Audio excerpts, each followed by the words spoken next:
Shalom, shalom, shalom. Israel, brother Amos with the Watchman for Israel. First and foremost, as we always do, we're going to give all praises, honor, and glory unto Yahweh, Bahashem, Yahweh Shai, to the brothers serving the Lord in truth and sincerity, laboring on the highways and byways, making their body a living sacrifice, and doing all they can for the hopeful elect and for the nation of Israel. I want to give y'all a strong shalom. To the sisters holding it down in the household, reverencing the husbands, being a teacher of good things to the younger women and towards the children. I want to give y'all a strong shalom. And to the men and women forsaking this world and coming back to serve our God, Yahweh Shem Yahushua, I want to compel y'all to be fervent and to be as a church of Berea, searching the scriptures daily and diligently to see if the words that be spoken to you are true or not. Right? Let the words of Yahweh Shem Yahushua be true, and every man a liar. Right? So, this is, it's like I'm trying to highlight it. This cold cut is going into, there shall be no deadbeats in Israel. We're not dealing with deadbeat fathers in the truth. Right? Those are the curses. That's Deuteronomy 28 and 54. We're not dealing with Deuteronomy 28 and 54 while we're in the truth. Right? We're here to break generational curses. Right? We're here to be that generation that doesn't have to fit all the curses. And why do these curses come around? By breaking the law, statutes, and commandments. So for you to bring forth child and not take care of them, woe unto you. And I mean that from the bottom of my heart. Woe unto you. Right? This is Psalms chapter 127 and verse 3. Lo, children are a heritage of the Lord, and the fruit of the womb is his reward.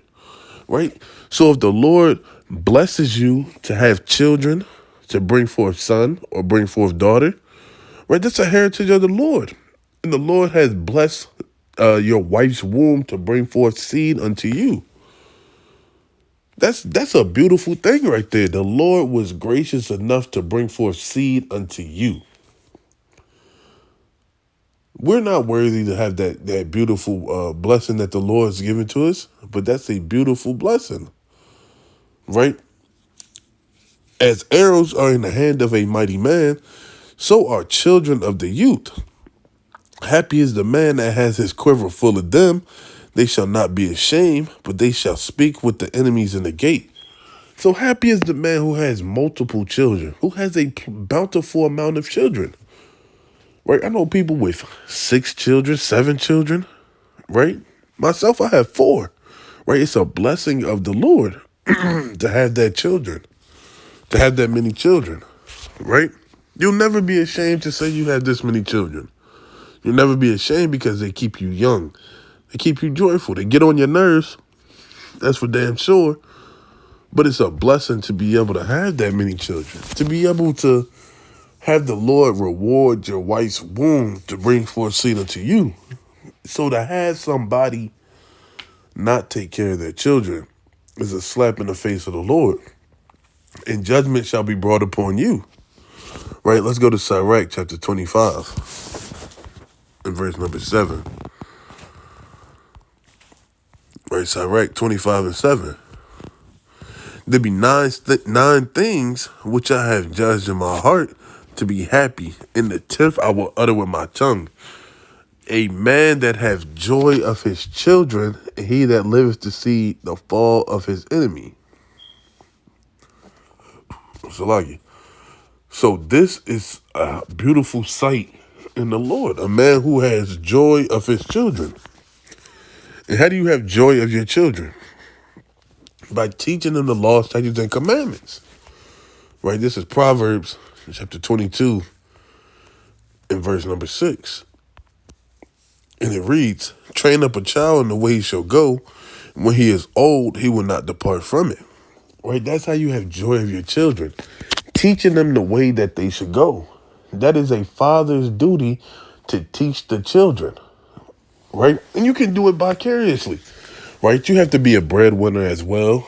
You got to bear the weight of the world for your family, right? So how do you do that? You teach your wife as well. And she teaches your children. She instructs them on the way that they should go. She helps them while you're working. So when you come home, the first thing they want to do is tell you everything they learned. Oh, Dad, did you know this? Did you know that? Did you know Moses did that? Did you know Aaron did this? And it brings joy into you because every house is built on the foundation. So the foundation of a family is the husband and the wife. And all the things that are built around it, such as the children, the knowledge, the understanding, the foundation is the husband, right? The foundation is the strength of the house. You can't build a house on sand or mud because it's going to drift, it's going to fall, it's going to do this, it's going to do that. But a solid foundation, which is the husband, right, through Yahweh Shem Shai, is able to build up his house, right? The walls, the roof. It's a beautiful thing when your wife understands, the law, statutes, and commandments, and can teach it to your children, and they bring it forth unto you, and you rejoice with them, and you teach them more, and they bring it to their mother, and she rejoices with them, right? Let's go back to Sirach 25, right? So this deadbeat spirit, having children, and then just forsaking them, that's the ways of the wicked. You can't say I'm a follower of Yahweh Shem Yahshua and you don't take care of your seed, right? Verse number 8. Well is him that dwell with a wife of understanding. So it's beautiful when you bring forth children with a wife of understanding. Understanding the ordinances of the law. Understanding the order that the Lord has set up of Yahweh Shai, man, woman, child. Understanding that you're going to slip and fall in this truth and that the wife is a pillar of rest and she's supposed to restore her house as well. Understand that the husband is the breadwinner, right? The security, the strength, the leader, right? It's beautiful to dwell with a wife of understanding because then your children will grow up and have understanding. See a beautiful functioning family through the spirit of Yahweh Shem Yahshua. But now we're having children grown up in this truth as single parents, seeing single parents, right? Because the father was too much of a punk to do his due duty. Right, let's go to 1 Timothy. 1 Timothy chapter 5. And jump down to verse number 8. I'm going to start at 7. And these things give in charge that they may be blameless. Right? So in this, right, you got to give charge to all men. Whether they be fathers, whether they be young men, whether they be old men. Right? So that they may be blameless before the eyes of the Lord. But if any provide not for his own, especially for those of his own house, he has denied the faith and is worse than an infidel. So if you don't provide for those in your house, physically and spiritually, first and foremost, and physically, you've denied the faith. You denied the power structure and the power of Yahweh Shem Yahshai. You cast everything that's beautiful and righteous in the sight of the Lord into the river. And you are worse than an infidel. And an infidel is a non-believer. Somebody who doesn't even believe in the Lord, you're worse than them if you don't take care of your seed.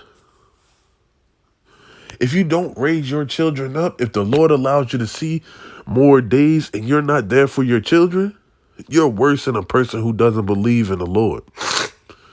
And the Lord said the devils even believe in him. The wicked believe in the Lord.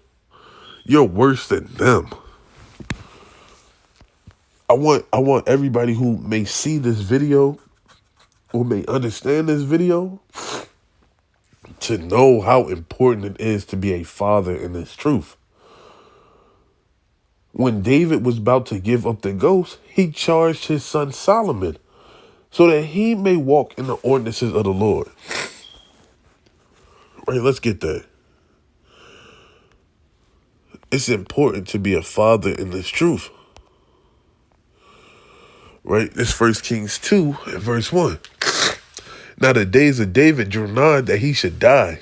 And he charged Solomon his son, saying, I go the way of all the earth. Be thou strong, therefore, and show thyself a man. So David is about to give up the ghost, and he's charging his son, saying, look, my time is drawing to an end. You got to show yourself a man. I showed you the guidance and the guidelines through the Spirit of the Lord how to be a man. Now you have to show yourself how to do that. And how does he tell him to do that? And keep the charge of the Lord thy God, to walk in his ways, to keep his statutes and his commandments and his judgments and his testimonies, as it is written in the law of Moses, that thou mayest prosper in all that thou doest, wheresoever thou turnest thyself. Right? So, only way to show yourself to be a man is to keep all the sayings of the Lord that was written in the laws of Moses and magnified by Yahweh Bashem Yahushua through the Spirit of Yahushua, so that we may have prosperity in this life. Not prosperity in money, not prosperity in tangible things, but in the spirit.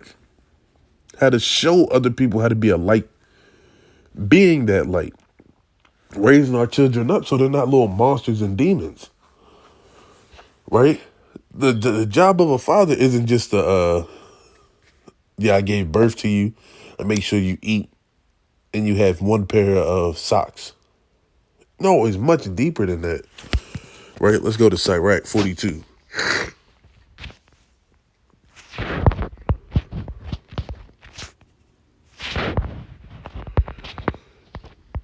This is Sirach chapter 42 and verse number 9. The father waketh for the daughter when no man knoweth, and the care for her taketh away sleep. When she is young, least she pass away the flower of her age, and being married, least she should be hated.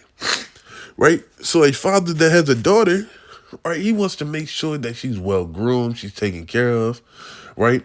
He makes sure she's not in the folly, right? Sometimes you wake up, you go into her room, fix her covers, kiss her forehead, right? Make sure she's okay. Because a daughter needs a father.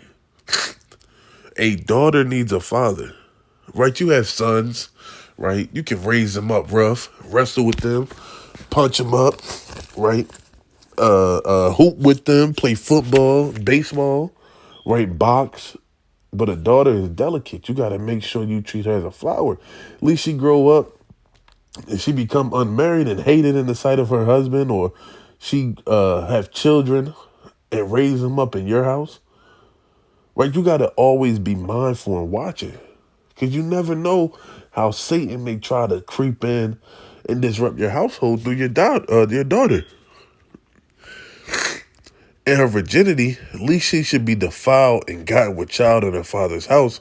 And having a husband, at least she should misbehave herself. And when she is married, at least she be barren. Right? So your daughter is a huge extension of you, just like your son. Right? Your son should be walking in the mannerisms of you. Right? If you're sincere, your children should be sincere. Right? But it's important that daughters see their fathers in the house, right? It's important that us as men of understanding be a father to the fatherless, right? If for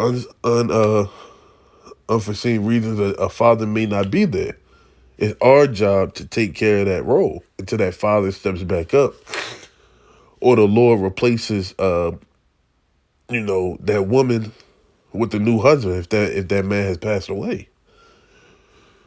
So it's our job to be a father, even to the fatherless. Even if you're a young man, you can still be a father to the fatherless. Right? They have big brother programs.